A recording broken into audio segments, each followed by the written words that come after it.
ఇప్పటి వరకు మేము నాశనం అయింది చాలు. ఇంకా నీ వల్ల నాశనం అవ్వాలని మేము అనుకోవటం లేదు. దయచేసి ఇక్కడి నుంచి వెళ్ళిపో. అలా అనకండి రాహుల్ బాబు. నేను మీకు గాని మీ కుటుంబానికి గాని హాని చేయాలని ఏదీ చేయలేదు.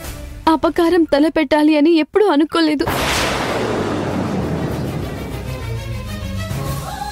ఏది చేసినా కుటుంబం కోసమే చేశాను. కుటుంబాన్ని గట్టెంకించడానికే ప్రయత్నించాను. కానీ ఈరోజు ఆ కనిష్క చేసిన పనులకి నన్ను కారణంగా చూపించకండి. కానీ కనిష్క ఏది చేసినా అది నీ వల్ల తప్ప తనకు తానుగా కాదు.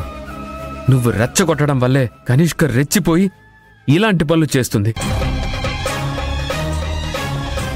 నీ వల్ల మేము నాశనం అయిపోతామని చెప్పడానికి ఇది మరొక ఉదాహరణ. అలా కాదు రాహుల్ బాబు, నా మాట వినండి. దయచేసి ఇక్కడి నుంచి వెళ్ళిపో. నీ మొహం చూస్తుంటేనే నాకు అసహ్యంగా ఉంది.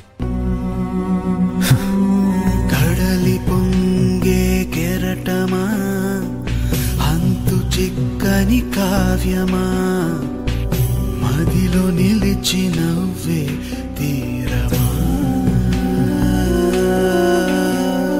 చేతి కందని హృదయమా.